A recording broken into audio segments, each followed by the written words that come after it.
It was one of those October nights when the cold pressed against the skin, like shards of glass, the kind of night when even the city seemed to hold its breath. The Amtrak trains roared past the empty platform streaks, of light slicing through the dark before vanishing into silence again. A custodian's broom scraped faintly at the far end of the station, but otherwise the place felt deserted, abandoned by time. At the center of that emptiness sat a young woman in a wheelchair. Her hair fell loosely around her face, and in her hands she held a ticket so creased the ink had nearly faded. It was not a ticket she intended to use. It was a relic, a reminder of a journey she had once planned with the boy who promised her forever. The accident that took him had also taken her legs, leaving her bound to a chair and to memories she could neither keep nor release.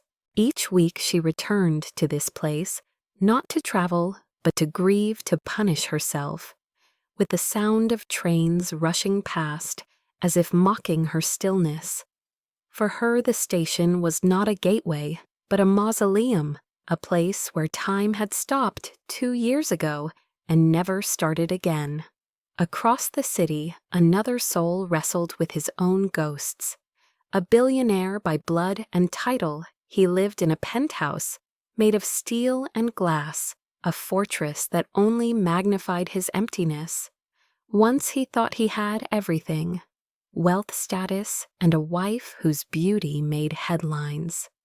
Then betrayal had shattered the illusion. She had given her love to the one man he trusted more than anyone, his oldest friend. The discovery had gutted him, not just because of their deception, but because it forced him to face the truth that he had been blind in the very life he believed he controlled. Since then, he had drifted through banquets and boardrooms like a ghost, his face polished for cameras while his heart remained in ruins. Tonight, he could not endure another evening of false smiles. Tonight, he wanted silence. He chose the train station not because he was going anywhere, but because it was the only place that reminded him of simpler days. His mother used to bring him here when he was a boy, while his father forced them into endless charity events. She would sneak him away to sit on a bench and watch trains depart. They never boarded, they only imagined pretending. Each train carried them to a life where no one expected perfection. It was the last memory he had of feeling ordinary, of being just a son instead of an heir. And so he came back here now, searching for that forgotten piece. That was when he saw her. She sat beneath a flickering light, her shoulders hunched against the night. Her gaze fixed not on the arrival board, but on nothing at all. The ticket in her hand was clutched like a lifeline, yet offered no escape. Her eyes carried a kind of emptiness he recognized instantly, the same hollowness that looked back at him in the mirror each morning. He hesitated, his breath visible in the cold. Logic urged him to keep walking, to return to his empty penthouse and the safety of detachment. But something stronger held him there. Perhaps it was the echo of his mother's voice, telling him that life was measured not in wealth, but in moments of humanity. Perhaps it was the stillness of her figure against the noise of the trains, a symbol of endurance in a world that refused to wait. He stepped closer, his footsteps loud against the tiles. She stiffened, expecting pity, or perhaps danger, the kind of intrusion she had grown used to. Instead, he simply stood there, letting her raise her eyes to meet his. For a heartbeat, neither spoke. The platform shook as another train thundered by, but in that chaos their silence felt private, as though they were sealed inside a glass bubble of shared grief. He studied her pale face, and saw not weakness but survival. She had not given up even if she believed she had. And in her presence, he felt the flicker of something unfamiliar, a pull not toward conquest or possession, but toward recognition. Words rose in his throat, unbidden by passing logic, surfacing from the raw place where loneliness lived. He leaned closer and spoke quietly, his voice steady but fragile. "Come with me." Just 3 words, simple, ordinary, almost absurd. Yet those words carried the weight of everything he had lost, and everything she feared she would never find again. They did not promise rescue. They did not explain why or where. They simply opened a door neither of them had expected to find. She blinked, uncertain she had heard him correctly. The ticket trembled in her hand, the same ticket that had tied her to a past she could not release. And in that trembling she realized something she had not felt in years' choice. Not the choice to walk again or to undo what was done, but the choice to follow a stranger into the unknown, to risk stepping into a story still unwritten. The night held its breath with her. The train tracks hummed, the air stilled, and everything waited for her answer. Before the night at the train station, before the words "come with me" left his lips, his life had already unraveled into pieces he could not gather again. He was the son of legacy, born into a fortune, built on steel and concrete, educated in the best schools where every child carried a last name like a brand. From the outside, he looked untouchable, a man destined for power, a figure polished to perfection. Yet beneath the sheen, there had always been a boy who longed to be seen as something other than his wealth. He had married young not out of recklessness, but because he believed in love, or at least in the version of love he had read about and quietly envied. When he saw couples laughing on street corners like they had nothing to prove. She was beautiful, dazzling in a way that lit up every room, and when she said yes to him, he thought the universe had finally evened the scales. For years they played the roles perfectly. He built her a mansion on the cliffs overlooking the ocean. He filled their life with travel dinners under chandeliers and the quiet kind of promises that only someone with limitless resources could keep. She smiled for the cameras, pressed kisses to his cheek in public, and whispered forever when no one else could hear. He believed her. He believed in them. Until the afternoon when belief became a weapon. He had returned home early from a meeting, weary of another round of negotiations that felt more like theater than business. He had wanted to surprise her. Instead, he found the truth in the most ordinary betrayal. A phone left unlocked on the marble counter, a message flashing across the screen. Not from a stranger, not from some fleeting temptation, but from the man he had once introduced as his brother in everything but blood. The words were simple, but devastating proof of a love that had been unfolding right beneath his eyes. He confronted them, and the confrontation destroyed more than a marriage. It shattered the very foundation of who he thought he was. He could rebuild skyscrapers and negotiate billion-dollar contracts, but he had not been able to keep the 2 people he trusted most from tearing his life apart. The scandal did not stay private. Nothing in his world ever did. The tabloids splashed headlines across their covers. Billionaire betrayed. Fortune does not buy loyalty. At dinners and events he became a spectacle, the man with money but no dignity. Investors still respected his empire, but they looked at him differently, as if pitying him for not being able to control his own home. Behind closed doors, The loneliness was suffocating. Every room of the mansion reminded him of her laughter of dinners, where she had pretended to listen of nights when he thought she was his, but her heart was already elsewhere. He tried to numb himself with work, with endless hours in offices that never slept, but even there he could feel the weight of empty promises. His board wanted him to move forward, to remarry, to restore the image of stability. They whispered about alliances, about the right kind of wife who would silence the gossip. He ignored them. He could not pretend anymore. He stopped attending the parties.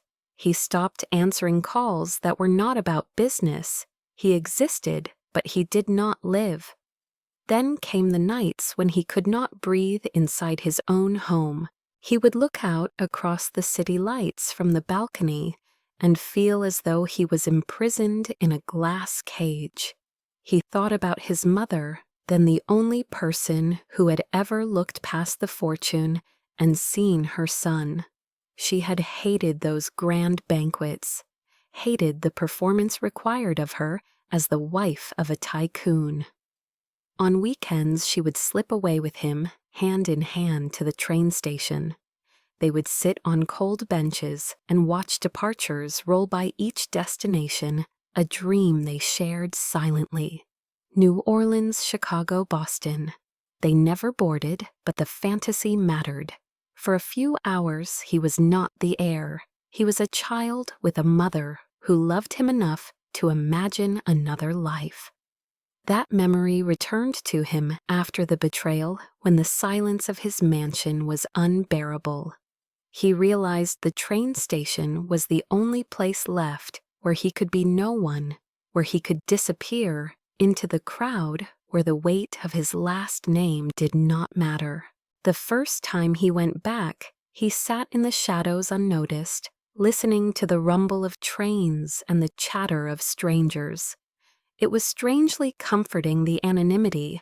No one asked him about stock prices or marriage scandals. They barely looked at him.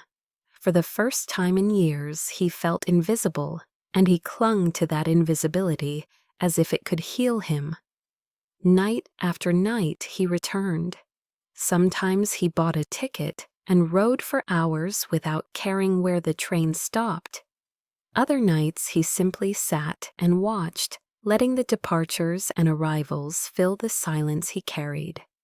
Each whistle in the distance was both a wound and a balm, reminding him that the world still moved while he remained caught in betrayal. It was on one of those nights, wrapped in his own shadows, that he saw her. A young woman in a wheelchair, clutching a ticket like it was her last tether to life. Her eyes carried the same exhaustion. He felt the same resignation, that life had dealt a blow too powerful to resist. He recognized it instantly because it was the reflection of his own soul. And in that recognition, something shifted. He had come to the station to escape, to disappear. But when his gaze locked with hers, he understood that some escapes were not about running away.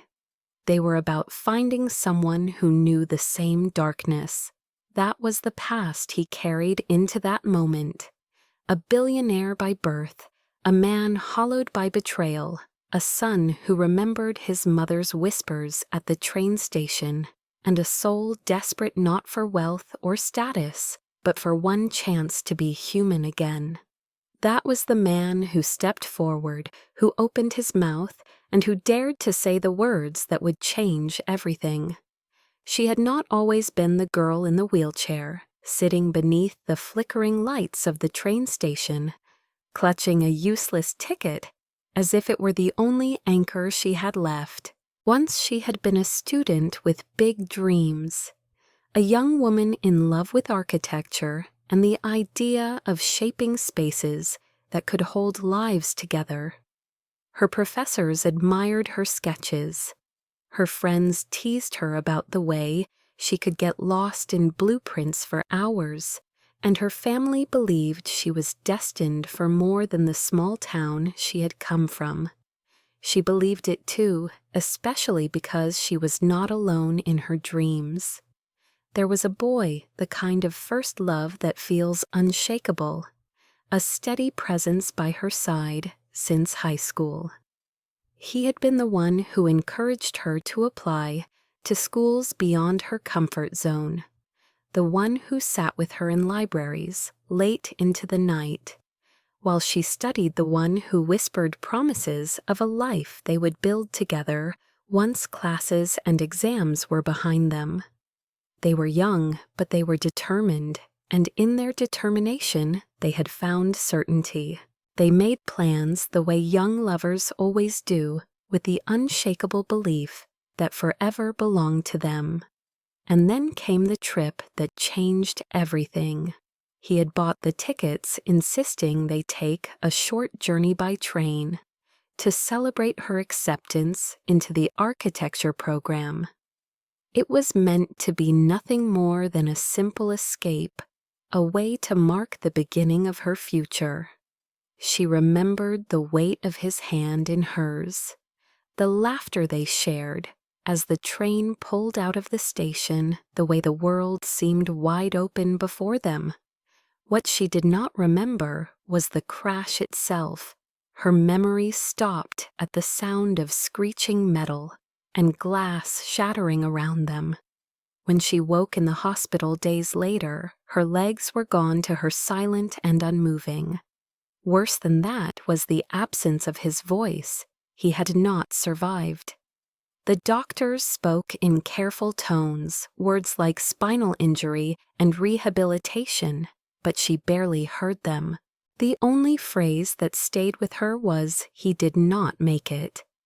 Grief became a constant, heavier even than the chair she now depended on. People came with flowers and condolences, but nothing could soften the fact that she had lived and he had not. Survivor's guilt wrapped itself around her like chains. Why him and not me? She asked herself every night. Why was she spared only to endure a life that felt broken from the moment she opened her eyes in that sterile room? Her friends drifted away, unsure how to comfort someone who had been reduced from vibrant possibility to endless sorrow. Her parents tried, but even their love could not reach her in the way she needed. The boy's family could not look at her without pain, and she could not look at them without drowning in guilt. College became impossible. How could she draw buildings when she could not even imagine a future for herself? She withdrew slowly at first, then completely until her world shrank to the size of her chair and the dim corners of her apartment. The ticket remained tucked into a drawer. She told herself she would throw it away, but she never could. It was the last proof of the life she should have had, the life stolen from her in an instant of screeching brakes and splintered steel. So she carried it folded and refolded, an object of both punishment and comfort. Each week she returned to the station. It was a ritual she could not explain even to herself. She told no one where she went. She would sit for hours watching trains depart, each whistle slicing her open, each departure reminding her of what she had lost. People stared sometimes, but she had grown used to stares. Others looked away, and that was worse. To them she was invisible, another broken person. Society did not want to acknowledge. She began to believe it herself, that she was invisible, that her story had ended on the tracks that night, that all she had left was to haunt the station like a shadow. When the billionaire asked her why she was there, she almost laughed at the absurdity.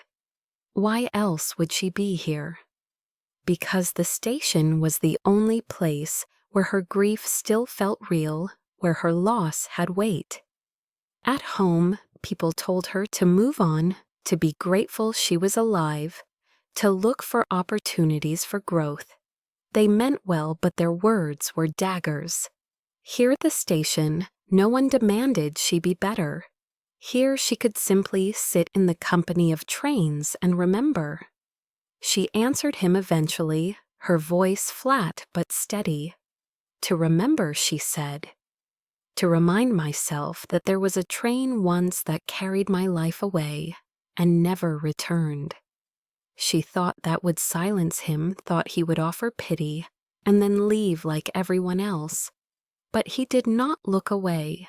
He studied her as though he understood, as though he knew what it meant to be defined by loss, and that unsettled her more than anything else.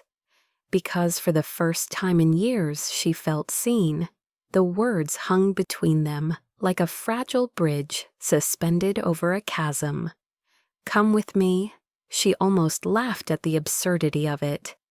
A billionaire in an expensive coat, standing before a woman in a wheelchair at midnight, offering what sounded like an escape, or perhaps just madness. Her first instinct was to refuse. She had grown used to refusing. Invitations, opportunities, sympathy, even help with doors she could manage on her own. No had become her armor. Yet something in the way he said it unsettled her defenses. It was not charity, and it was not command. It was an echo of her own longing, the faint suggestion that two broken people might walk, or in her case roll into something different if they dared to take one step together. She looked up at him, studying the set of his jaw, the exhaustion in his eyes, and for the first time, she saw not power or wealth, but loneliness. He repeated himself softer this time, as if he too feared rejection. Come with me, just tonight. No promises. She hesitated, her hand tightening on the useless ticket, then slowly nodded. He exhaled in relief, a sound barely audible, over the rumble of another departing train. Without giving her time to reconsider, he moved to her side, offering his arm not as a savior, but as a companion. She allowed it, surprising herself. Together they maneuvered toward the ticket counter, where he purchased 2 seats on the next departure without even checking the destination. She noticed he chose business class, but when they reached the platform, she shook her head. No, I want the regular seats. I am not here for comfort. He looked at her for a long moment and then gave a small smile, conceding without argument. The car they entered smelled faintly of coffee and metal, the overhead lights buzzing. She transferred herself from chair to seat with practiced movements, refusing his attempt to help. He folded the chair and placed it carefully nearby, and for the first time in a long while, she did not feel pitied, only respected. The train lurched forward, and the city lights blurred into streaks beyond the window. Silence pressed between them, at first awkward and tentative until he spoke. Do you ride often? She shook her head. Not since. Her voice trailed off, and he did not push. Instead, he began to speak of trivial things. The cold coffee he had left on his desk, the ridiculous questions reporters asked him, the way the station smelled the same as when he was a boy. She found herself answering despite her reluctance. She told him about architecture, how lines and light could create safety, how she once dreamed of designing homes that felt alive. Their words were clumsy, like two people learning to speak again. After years of silence, but in the rhythm of the train, they found a strange ease. At one point, he laughed quietly at something she said, and the sound startled her. It had been years since she had made anyone laugh without forcing it. Later, as the train rattled through darkness, he asked her what she missed most. Walking, she thought, but what she said was simpler. The feeling of not being watched. He nodded as if he understood perfectly because he did. His wealth had made him an exhibit, her chair had made her one too. Different cages, same eyes staring through the bars. Hours passed like minutes. The night outside grew deeper, the stars appearing between stretches of forest. She felt the train hum beneath her and realized her shoulders had loosened her chest, lifting with breaths she had not known were shallow before. At a small stop in the middle of nowhere, he stood and asked if she wanted tea from the concession car. She almost refused, then surprised herself by saying yes. When he returned, he handed her the paper cup carefully, his fingers brushing hers, and the contact sent a strange warmth through her. She drank not because she was thirsty, but because it felt like part of something shared. At some point, she looked out the window and caught her reflection in the glass. For the first time in 2 years, the face staring back did not seem like a ghost. She turned back to him and smiled a real smile that tugged at muscles she had forgotten. He stared, caught off guard, and something softened in his expression. Neither spoke of it, but both felt it, the fragile beginning of connection. When the train finally slowed for the next city, she felt a pang of disappointment.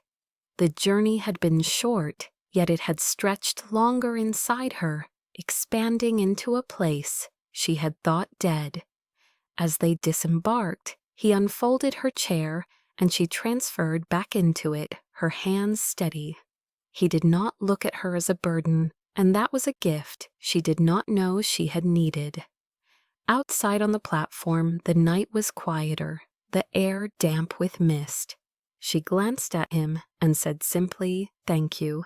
For what? For making me remember. He did not ask what she meant. He only nodded his eyes, reflecting the same unspoken truth. For both of them, this was the first journey that mattered in years. The second train ride happened almost by accident. Neither of them had planned it yet. When the opportunity came, it felt inevitable. She had agreed to meet him again, though she told herself it was only because she wanted to thank him properly for the night before. He had bought tickets for another midnight departure, claiming the movement of the train helped him think. She did not argue. The truth was she had not slept since that first journey, her mind replaying fragments of conversation. The strange comfort of his presence, the way the stars had streaked past, like reminders that the world was still moving. Now she sat beside him again, the hum of the tracks filling the silence between their words. This time she did not hold her ticket like a lifeline. This time her hands rested in her lap, open, uncertain, but willing. He watched her carefully, aware that every moment could be too much. He did not want to frighten her with questions, yet he wanted to know everything. After a long stretch of quiet, she was the one who spoke first. "You want to know about him?" Her voice was calm, almost detached, but her eyes did not meet his. He waited, giving her space. "He was my first love. We were on that train together. He bought the tickets. He wanted to celebrate my acceptance into architecture school." She paused, swallowing against the weight of memory. There was laughter. There was a plan for tomorrow. And then there was nothing. Her hands tightened around each other, knuckles white. "When I woke up, he was gone, and so were my legs. Survivor's guilt is what they call it. But guilt does not need a name. It is just there, every morning, every night. Why him, not me? Why should I still be here?" Her voice cracked, and she pressed her lips tight, as if ashamed to show weakness. He felt something stir inside him, something deeper than sympathy. Recognition. Because he too knew what it was, to wake each day carrying a weight you did not choose. He reached out not to touch, but to let her see his hand resting open on the armrest between them, an offering without demand. She glanced at it, then back to the window, unable to take it, but unable to dismiss it either. He cleared his throat, his own confession heavy on his tongue. "Do you want to know why I come here?" She turned, slightly cautious but curious. "Because my wife betrayed me, with my best friend. For years they were together behind my back. I did not see it, or maybe I refused to see it. When I found out the tabloids devoured me, everyone wanted a piece of the story, the rich man who could buy anything except loyalty. I thought I was strong, but I was hollowed out. And then I remembered this place, the trains, the benches, the way my mother used to bring me here to hide from the world. So I came back. I wanted to disappear into the crowd. I wanted to stop being a name, a headline, a bank account. I wanted to be just another man waiting for a train." His voice had gone rough, unpolished, the voice of someone shedding his armor. For a long moment, neither of them spoke. The rhythm of the wheels on the track filling the space where words could not. Then she whispered, "So we are both survivors. Different wrecks, same emptiness." He nodded slowly. "And maybe the same hunger for something that feels real."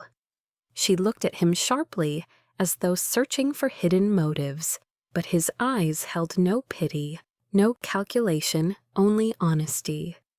She exhaled a long, trembling breath, and for the first time in 2 years, she felt the edge of her grief soften. He leaned back against the seat, closing his eyes for a moment. "You know," he said quietly, "I used to think power was about control. Controlling companies, controlling outcomes, controlling even the people in my life. But in the end, I had none. I could not stop betrayal. I could not stop loss." She studied him, surprised by the vulnerability of a man who had been raised to never admit weakness. It made him human in a way she had not expected. Maybe that is why she finally spoke, the words she had kept buried, even from herself. "Sometimes I wish I had died too." The admission fell between them like shattered glass. He opened his eyes, turning to her with a look that carried no judgment, only gravity. "And sometimes I wish I had not lived this life at all," he answered softly. "But we are still here. And maybe that means something." She felt her throat tighten, her eyes stinging, and before she could stop herself, a single tear slipped down her cheek. She wiped it away quickly, embarrassed, but he pretended not to notice. Instead, he said, "Perhaps the reason we are still here is not for ourselves, but for each other." The words startled her, frightening in their simplicity, yet also strangely comforting. She did not respond, but she did not turn away either. The train continued its steady course, carrying them through darkness, carrying their confessions like fragile cargo. For the first time in a long time, she did not feel entirely alone. And for him, for the man who had lost everything he thought mattered, the simple truth was undeniable. In her eyes he had found the reflection of his own pain, and in that reflection he saw possibility. 2 broken lives, 2 ruined stories meeting in the anonymity of a train car. Neither had expected to find solace in a stranger, yet there it was, undeniable, fragile and real. The fragile connection they had built on the rails seemed untouchable at first, as if the movement of the trains shielded them from the outside world. For weeks they continued their journeys together, short trips to nearby towns, longer rides across states, each departure becoming less about escaping the past and more about discovering what it meant to live again. She began to laugh in fragments, soft at first, and then fuller her voice, breaking the silence that had cocooned her for so long. He found himself speaking truths he had never told, another soul confessions about loneliness, about nights he had stood on balconies, wondering what kept him tethered to this life. They were both learning to breathe again. But healing is rarely simple. The past has a way of clawing its way back, demanding to be acknowledged. The truth arrived in a form neither expected, whispered first through an article buried deep in a news site she stumbled across on her phone. It was late evening, the two of them sitting side by side as the train cut through a stretch of autumn forest. She had been scrolling idly, half listening, as he told her about his mother and her love for simple things, when the headline caught her eye. Negligence allegations resurface in rail accident case. Her heart pounded as she opened the article, her eyes racing across words that blurred with disbelief.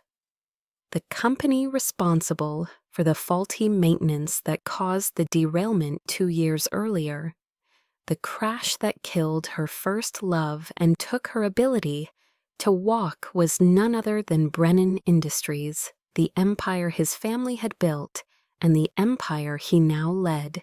She froze, the blood draining from her face.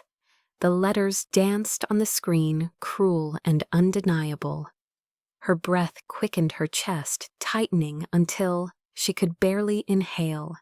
He noticed immediately. "What is it?" he asked, his voice laced with concern. She turned the phone toward him, her hands trembling. His eyes scanned the headline, then the article beneath it, and in that instant she saw something shift in his expression. Recognition, guilt, shame. He closed his eyes for a moment, as if bracing for a blow. "It is true," he admitted quietly. The words struck her harder than any train collision ever could. True. His family, his company, the world that had crushed hers, was the very world he had been born into. Her voice cracked as she whispered, "My life ended because of you." He shook his head violently. "No, not because of me. Because of them. Because of decisions made long before I knew what they had done." But she was already pulling away, her body rigid, her eyes blazing with a fury that years of grief had only sharpened. "All this time," she hissed, "you sat beside me and let me tell you about the crash, about the man I lost, about the pain I carry every day, and you never thought to say it might be connected to your empire." His chest tightened, panic rising. "I didn't know until later," he said desperately. "I didn't connect it, not at first, but when I realized I didn't know how to tell you, I was afraid I'd lose you before I even had the chance to show you I'm not them." She laughed bitterly, the sound jagged. "Afraid of losing me? You should have thought of that before you let me believe you were just another stranger who understood. Instead, you are part of the very machine that destroyed me." The train rattled beneath them, the world outside, streaking past unnoticed as the space between them filled with anger and betrayal. He reached for her hand, but she jerked it back as if his touch burned. "I never wanted their blood money," he said, his voice breaking. "I never wanted their empire. I would burn it all if it meant proving to you that I am not like them." But his words were smoke to her fire. "You cannot burn what has already buried me," she snapped. He tried again, softer now, pleading, "Please listen. When my wife betrayed me, I thought nothing could cut deeper. But then I met you, and for the first time I felt alive again.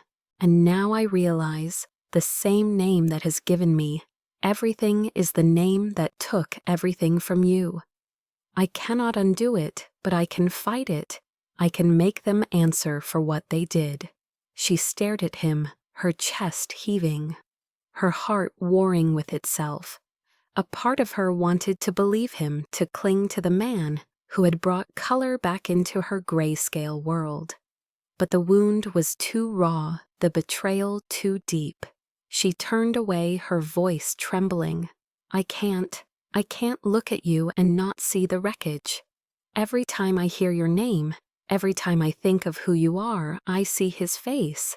I hear the screams. I feel the steel crushing me. Yo are a Brennan, and that is enough." Her words sliced through him, leaving him hollow. He tried to speak, but no sound came. She gathered her things with shaking hands, fumbling as she transferred herself back into her chair.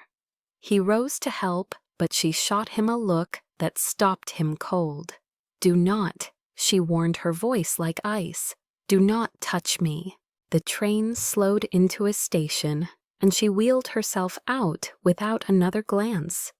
He stood frozen, watching her disappear into the night, feeling as if the air had been torn from his lungs. When the doors closed and the train moved again, he collapsed back into his seat, his hands pressed to his face. He had thought he understood pain, betrayal, loss. But this was different. This was the kind of loss that gutted you from the inside, leaving nothing but echoes. She returned to the station where it had all begun, the place she had once thought of as a mausoleum. Now it felt even more so, the cold tiles echoing with the memory of his voice, of the promise she had almost believed. She sat in silence, the ticket once again clenched in her hand, and told herself she had been a fool to think a man like him could ever bring healing. He remained on the train until the final stop, numb, staring out into the blur of lights and shadows, replaying every word she had spoken. He knew she was right. He bore the name that had destroyed her. But he also knew he could not let the truth end them. He had to fight. Not just for her, but for the part of himself that believed redemption was possible. In that moment, he made a decision. If his family's empire had caused her pain, he would tear it down with his own hands. He would face the past, even if it meant sacrificing the last pieces of his identity. Because without her, his future was already lost. The days after she left him on that platform were a blur of silence and regret. He returned to his penthouse but found no peace there, only walls that mocked him with their emptiness. Every reflection reminded him of her eyes when she had learned the truth, eyes filled with betrayal, rage, and sorrow. He had thought his life was already stripped bare by the infidelity of his wife. But this wound was different because it came from someone he had wanted to build a future, with someone whose pain was bound to his family's sins. For nights he could not sleep replaying their conversations on the train. Her laughter that had startled him with its warmth, the way she had begun to lean toward him as if drawn against her will. All of it felt like shards of a dream dissolving in his hands. Yet beneath the grief, a resolve began to form sharper than any blade. He could not erase the past, but he could face it. And facing it meant confronting the empire that had given him everything and stolen everything from her. He ordered his legal team to unseal the files related to the accident.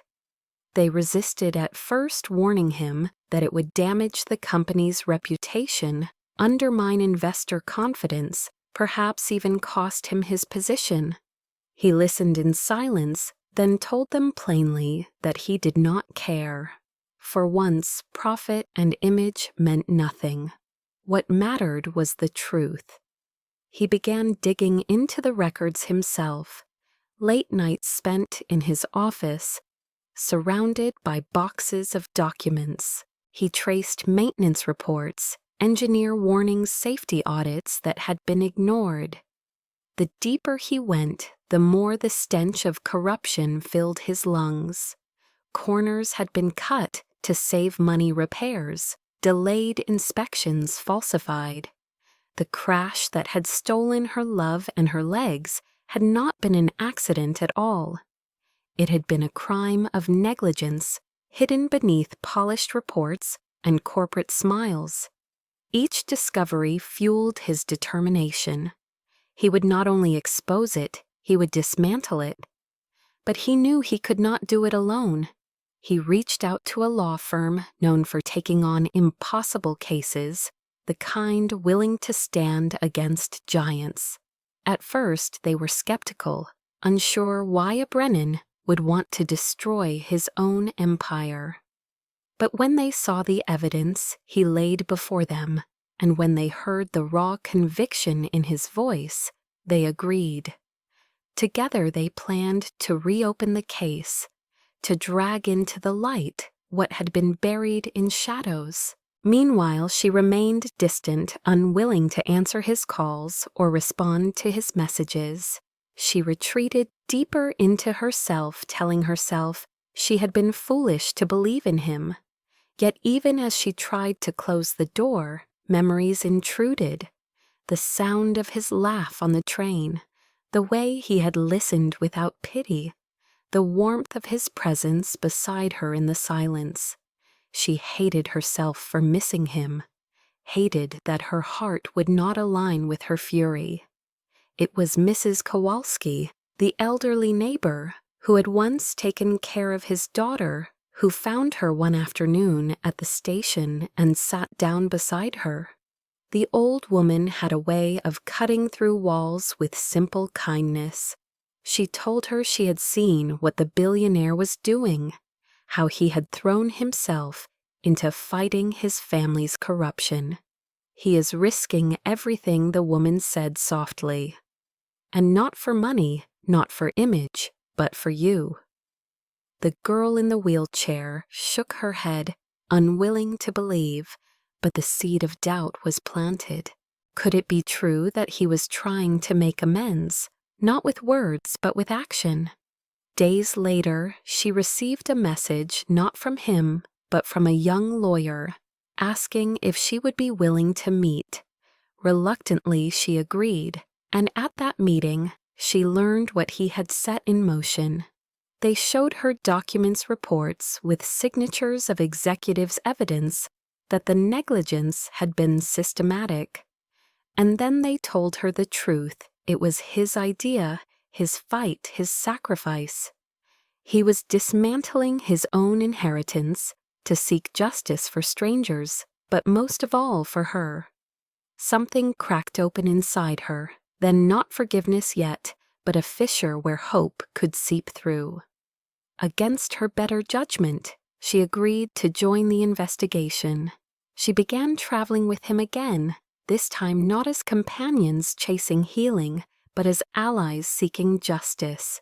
Their journeys took them to towns where survivors still lived with scars, to courtrooms where lawyers fought to suppress evidence, to archives where forgotten voices whispered from faded ink. Each train ride became a pilgrimage, each destination another step toward truth. At first they barely spoke, the silence heavy with unresolved pain. But slowly the walls began to thin. She saw the exhaustion etched into his face, the relentless determination driving him. He saw the courage in her eyes as she confronted memories that still cut deep. And somewhere in that shared struggle, they began to heal. One night on a train heading north, she finally asked him why. Why risk everything? Why fight a battle that could destroy you? He looked at her, his voice steady, though his hands trembled. "Because I cannot live with myself if I let you carry this alone. Because when I look at you, I see the truth I have run from all my life. Wealth without honor is ash. Power without compassion is poison. I will lose everything if I must. but I will not lose this chance to make it right." Her chest tightened, tears pricking her eyes, because she wanted to believe him, and a part of her already did. That night she fell asleep beside him, her head resting against the window, and he watched her with a tenderness that ached. He knew he might never earn her forgiveness, but in that moment he understood that healing was not about deserving. It was about choosing to fight anyway. The trial that followed was long and brutal. His family turned against him, investors fled, the media swarmed. He stood in courtrooms testifying against his own name, bearing evidence that painted Brennan Industries as careless and cruel. They called him a traitor, a fool, a man blinded by a woman. But he did not falter. Each time he looked across the room and saw her, he remembered why he fought. And each time she saw him withstand the storm, a little more of her rage melted into reluctant admiration. By the time the verdict loomed, they had already begun to stitch together something fragile and new. Trust was not whole yet, forgiveness not complete, but the journey itself was transforming them. They had taken the wreckage of their pasts and set it on the tracks of something uncharted. Healing did not come in grand gestures. It came in small moments. A shared glance on a quiet platform, a hand resting near hers without being forced to laugh, breaking through grief like sunlight through clouds. Together they were not fixed, but they were no longer broken alone. And as the final whistle of the court's decision approached, both knew that whatever the outcome they had already begun, a journey neither could have taken without the other. The storm of the trial had consumed them for months, dragging them across cities and courtrooms, forcing them to confront not only the shadows of his empire, but also the shadows within themselves. When the verdict was finally handed down, when the company was ordered to pay damages and admit its negligence, when the headlines screamed about the fall of a dynasty and the betrayal of a son against his bloodline, the two of them stepped out of the courthouse into a world that suddenly felt quiet. The fight was not over, not truly, because wounds like hers do not vanish with signatures and settlements. Yet something had shifted. He had kept his promise to face the truth, to dismantle the lies, to burn the bridges of his inheritance, rather than let them carry more pain. She had stood beside him through it, not because she had forgiven, but because she had chosen not to run. And now as they boarded another train together, this time, not to chase justice, but simply to breathe, the silence between them was no longer heavy with anger, but thick with something unspoken, something tender and terrifying. The train hummed beneath them, carrying them north along the coast where cliffs met ocean. She sat by the window, her hair catching the golden light of sunset, and he sat beside her, his hands restless against his knees. For a long time neither spoke, until he finally broke the quiet with a voice low and rough. "I need you to know that this was never about saving myself. Even if you never look at me the same way, even if you never forgive, I would still have done it." She turned her head, studying him, with eyes that had learned to doubt and to guard, but also eyes that had softened over these months of watching him fight battles he could have avoided. Her voice trembled when she asked, "Then why tell me this now?" He swallowed his gaze, locking with hers. "Because I cannot keep pretending that all I want is to make things right. The truth is, I want more. I want you. I want us. I want a beginning that is not built on lies or pity, but on choice." Her breath caught her heart pounding so hard, She thought he might hear it. She shook her head, panic fluttering in her chest. "You do not understand," she whispered.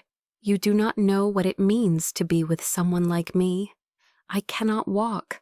I cannot give you the life you once dreamed of. I am a burden." He leaned forward, his voice steady, now every word weighted with certainty. "No, you are not a burden. You are the reason I finally understand what life is meant to be. Do you know what my life was before you? It was glass towers and empty rooms.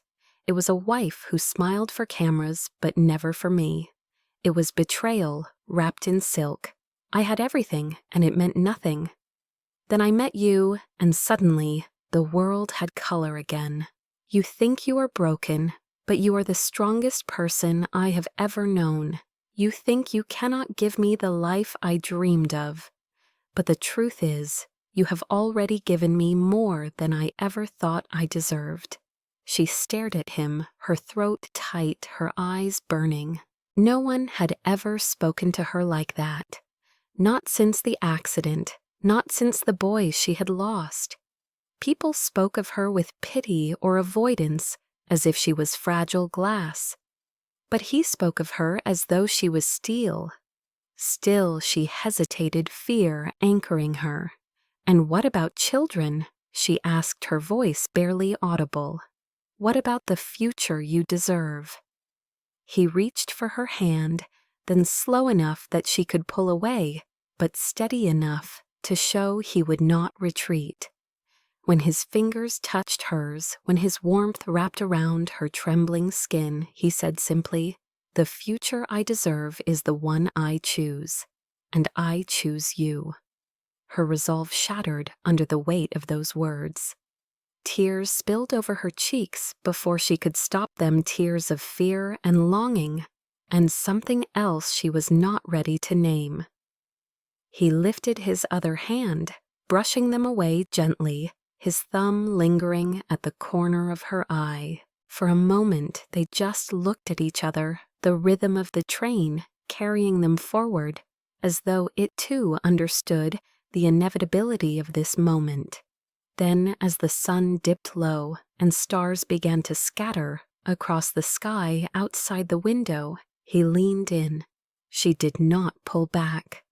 Their lips met softly at first, hesitant, as if both feared the illusion might shatter. But then the kiss deepened, carrying all the months of silence, all the unspoken longing, all the scars that had led them here. Her hand clutched at his sleeve, steadying herself, grounding herself, and he pressed his forehead to hers when they finally parted, his breath uneven. "I have waited so long to feel this again," he whispered, "and I never thought I would." She closed her eyes, her voice shaking. "I am afraid of what happens if I let you in, if I let myself hope." He tilted her chin, gently forcing her to meet his gaze. "Then be afraid with me. But do not walk away from this. Do not walk away from us." Outside the window, the night rushed past, stars and shadows blending. But inside that train car, time seemed to hold still. They sat close, hands entwined, their hearts beating to the rhythm of wheels on the tracks. For the first time since the accident, since betrayal, since loss had defined them both, they allowed themselves to believe in something as fragile and reckless as love. The romantic awakening was not loud or grand, not fireworks or declarations under spotlights. It was quiet and trembling, born in the hush of a train, sliding through the night in the warmth of two scarred souls daring to choose each other. And as they leaned into one another, as their foreheads touched and their breaths mingled, both understood the same truth. Love had not come to erase their pain. It had come to teach them that brokenness was not the end. It was the beginning. The trial had ended, the empire of his family forced to bend beneath the weight of truth, and for a brief moment the world had gone quiet. Yet the quiet was deceptive for both of them, carried storms inside that no verdict could silence. He had fought and won a battle that cost him his position, his inheritance, and the last thread of belonging to the dynasty that had defined his name. But victory without her beside him felt hollow. She had watched him tear down the very walls that once caged him, had seen him risk everything for justice. And though her heart softened, she still carried the ghosts of her pain. Ghosts that whispered of betrayal, of the boy she lost, of the legs that no longer carried her. And yet, the more she resisted, the more she realized resistance was futile, because love had seeped in, quietly, insistently, until it filled the spaces between her fear. It came not in the form of grand promises, but in the small, stubborn ways he stayed present. He sat beside her at doctor visits without speaking a word, letting his hand linger near hers just in case she wanted to hold it. He accompanied her to survivors' meetings and never flinched when stories turned raw. He asked her opinion on architectural plans he was funding through a new charity, treating her insight as expertise rather than pity.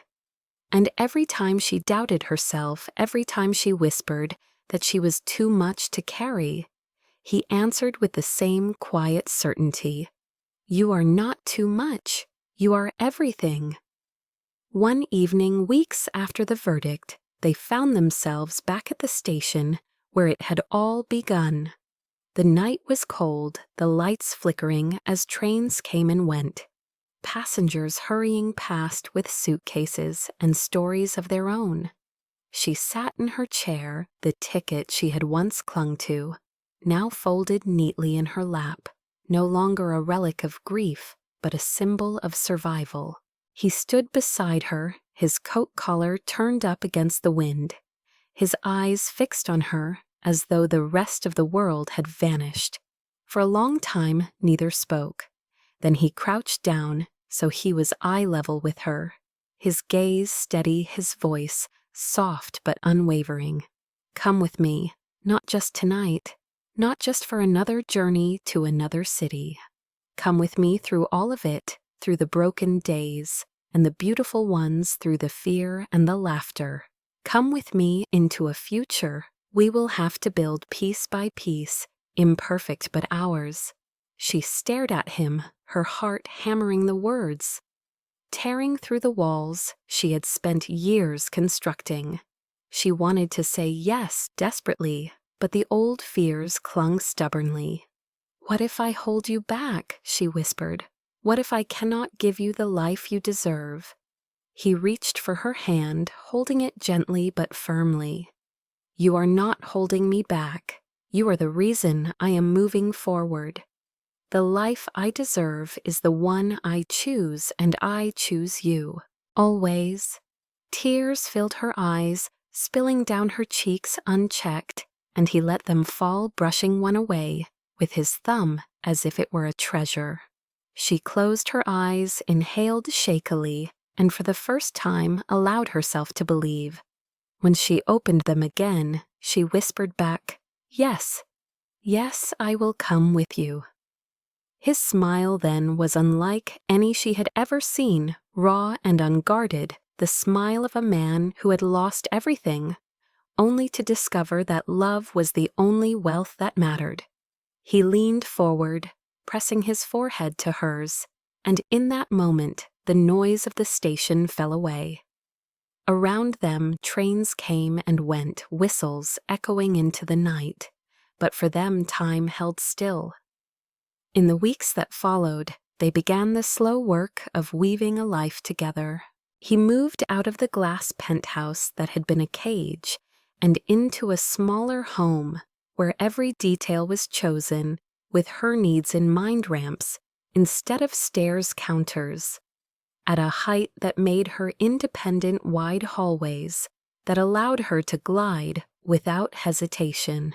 She watched him hammer nails and paint walls with his own hands, refusing to let anyone else build what he wanted to be their sanctuary. It was not perfection, but it was real, and every imperfect corner carried the warmth of their choice. She returned to her passion for architecture, at first tentatively sketching late at night, then boldly submitting designs that focused on accessibility. He funded scholarships in her name, insisting that her resilience be shared with others. Together they boarded trains not to escape, but to explore journeys that carried them to cities where they held hands in crowded stations and laughed at spilled coffee and missed connections. Each trip was a reminder that love was not about avoiding pain, but about choosing to carry it together. There were hard days when her body ached and she cursed the chair that tethered her. Days when he received letters filled with venom from relatives who called him a traitor. Days when memories of betrayal and loss pressed heavily against them both. But on those days they clung tighter, reminding each other that brokenness did not disqualify them from joy. It made joy more precious. Months later, he took her back to the same bench where he had first seen her, the same place where she had clutched a ticket to nowhere. The night was clear stars scattered above them, the platform nearly empty. He knelt beside her once more, reaching into his coat pocket. She gasped softly as he opened a small box, the ring inside, simple but breathtaking in its sincerity. His voice shook as he spoke. "You once told me you feared being a burden, but you have carried me farther than I ever thought I could go. You once told me you could not give me a future, but you have already given me one every day we have lived since that night. So I ask you not because I need to complete something, but because I cannot imagine anything without you. Will you marry me?" Her breath caught her tears, blurring the ring before her. She laughed through the sob that escaped her chest, nodding with all the strength she had. "Yes," she whispered. "Yes, 1,000 times yes." He slid the ring onto her finger, his hands trembling, and she reached up to cup his face, pulling him into a kiss that sealed not just a promise, but a lifetime. Around them, a train thundered past its whistle, slicing the night, and for the first time, she did not flinch at the sound. Instead, she smiled against his lips, knowing that the trains no longer belonged to grief. They belonged to love, to beginnings, to the choice they had made together. And in that choice, they found the only resolution that mattered. Years passed, and the sound of trains no longer carried the weight of sorrow for her or for him. What had once been a symbol of loss and endings became the heartbeat of their new life together. They built a home that was not defined by wealth or grandeur, but by love woven into every corner. The house was modest compared to the mansions of his past, yet it was filled with warmth, laughter, and a kind of belonging that money could never purchase. She designed much of it herself, sketching ramps and open spaces kitchens that welcomed both wheels and feet and gardens that spilled with color. He had insisted on helping build it, hammer in hand, sleeves rolled up, determined that their home should be a creation born from both of them. The world outside did not always understand. Some still saw her as a tragedy. Others saw him as the fallen heir who had betrayed his own bloodline. But inside the walls of their home, none of that mattered. What mattered was the family they were creating together. In time, a child was born, a little girl, with his dark hair and her fierce eyes. They named her Sophie, not by chance, but by choice. For Sophie meant wisdom, and she was the embodiment of everything they had learned on their journey. That brokenness could give birth to strength, that love was a decision renewed each day, that family was not defined by perfection, but by persistence. Sophie grew up surrounded by stories not of tragedy, but of resilience. She learned from her mother that strength was not in walking, but in never surrendering, that a chair could be a throne if you claimed it as your own. She learned from her father that wealth without compassion was emptiness, and that the greatest inheritance he could give her was integrity. Together they taught her that the world could be cruel, but it could also be beautiful, and that love was always worth the risk. The trains became part of Sophie's childhood, not as shadows but as adventures. They boarded journeys as a family, traveling to cities and countrysides, exploring the world through the windows of moving carriages. She would press her face against the glass, squealing with delight as landscapes rushed by, her laughter filling the cabins with life. For her, the whistle of a departing train did not mean endings, it meant beginnings. Discoveries waiting just ahead. One autumn evening when Sophie was old enough to ask questions that carried weight, they took a ride along the coast. The sun melted into the horizon, painting the sky with orange and violet, and Sophie curled against her mother's side. "Mama," she asked softly, "why do you love trains so much?" Her mother's eyes grew distant for a moment, remembering the cold platform, the ticket clenched in her hands. The boy she had lost, the man she had found. She smiled then, brushing a strand of hair from her daughter's forehead. "Because my love trains remind me that life keeps moving even when we feel stuck.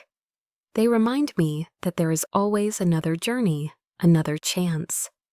And because one night on a train I found your father's heart." Sophie grinned, turning to him with wide eyes. "Is that true, Papa?" He laughed, pulling her into his lap, his gaze meeting his wife's over their daughter's head. "It is more than true," he said. "Your mother saved me on those trains, even when she thought she was the broken one." She looked at him, her heart swelling with gratitude and love that time had only deepened. Their lives were not without hardship. Her body still ached on rainy days. There were still stares in the world that mocked her, still whispers from strangers who thought pity was kindness. He still faced the sharp edge of rejection from those who had once been his allies, family members, who never forgave his rebellion against their empire. Yet together they faced it all, never pretending it was easy, but always remembering it was worth it. The love between them grew not from the absence of struggle, but from the choice to remain through it. On their 5th anniversary, they threw a celebration, not in a ballroom or a hotel, but in their backyard, stringing lights across trees, setting tables with homemade dishes, inviting neighbors and friends and survivors of the crash, who had become part of their extended family.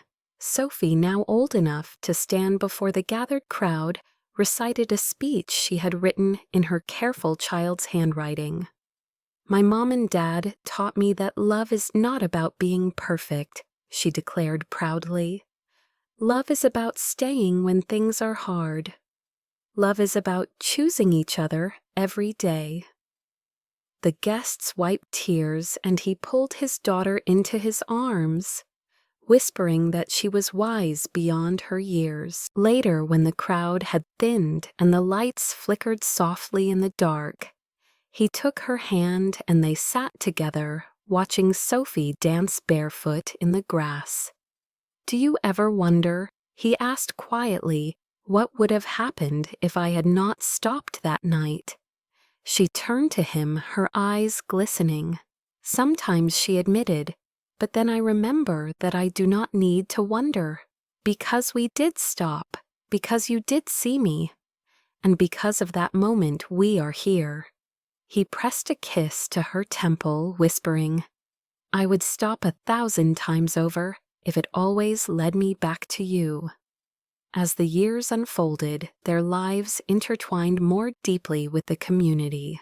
She founded a design firm specializing in accessible architecture buildings that honored every body and every life. He used his resources to create a foundation for accident survivors funding rehabilitation programs and scholarships. Together they became symbols not of wealth or tragedy, but of resilience. Sophie grew into a teenager who carried both her parents' fire, determined to change the world in her own way. She spoke out against injustice at school, defended classmates who were mocked, and dreamed of becoming an engineer to design adaptive technologies. One evening when she was 12, she stood before her class and read an essay titled "My Heroes." "My hero is my dad," she wrote, "because he taught me that real strength is not in building empires, but in tearing them down when they are built on lies. And my hero is my mom, because she taught me that even when life breaks your body, it cannot break your spirit. They both taught me that love is the most important choice, and I will choose it every day." When they heard her words, both parents wept, knowing that their journey had already created a legacy far greater than money or fame. Years later, when Sophie had grown and the lines on their faces deepened with time, they found themselves once again at a station. It was not the same cold October night of their first meeting, but a warm spring morning, the air filled with the chatter of travelers. They were older now, their love seasoned by decades, their hearts bound by years of choices. He wheeled her onto the platform, her hair streaked with silver, but her eyes still burning with the same fire he had first seen. Sophie stood beside them, taller now, ready to board a train of her own toward her future. "Mama, Papa," she said, her voice trembling with both excitement and fear, "this is my first journey alone. Will you be okay?" Her mother reached for her hand, squeezing it gently. "We will always be okay, because you are part of us wherever you go," he added softly. "And no matter where life takes you, there will always be a train that brings you home." Sophie hugged them both fiercely before stepping onto the carriage, waving as the whistle blew. They watched her go, their hands clasped tightly together. Tears glistened in her eyes, but they were not tears of grief. They were tears of gratitude, of wonder at how far they had come. When the train pulled away, leaving them in the soft hum of the platform, he turned to her with a smile. "Do you remember?" he asked, "the first time I said those words to you?" She nodded her lips, curving into a smile that held all the years between then and now. "Come with me." She whispered them back, her voice steady. "And I never stopped." He kissed her then, a kiss gentle and full of history. As another train roared past its sound, no longer a reminder of endings, but of continuations. Their journey was not finished, for love was never finished. It was a train without a final station, a promise renewed with each departure, each arrival, each choice. And so as the sun rose higher and the station filled with life, they sat together, two souls once broken, who had chosen again and again to ride the rails of love. The last train was never truly the last, because with them, every train was the first of forever. If you have traveled with me through this story, if your heart ached at the sound of the train whistle, if your eyes grew misty when the billionaire bent down to whisper, "Come with me," then I want you to pause for just a moment and ask yourself what those words mean in your own life. because maybe right now there is someone out there waiting for you to notice them. Someone sitting alone at a platform of their own despair. Someone who feels unseen, unheard, unloved. And maybe your simple act of reaching out could be the thing that changes their entire journey. And maybe it is you who also needs to hear those words whispered back. Because love is not always about fireworks or grand gestures. Sometimes it is about showing up when the world is cold and saying you are not alone anymore. Sometimes it is about choosing someone even when the choice costs you comfort, pride, or safety. Sometimes it is about stepping onto a train with no guarantee of the destination, but with the faith that the journey is worth it. So if this story has stirred something inside, you let it not just end when the screen goes dark. Carry it with you.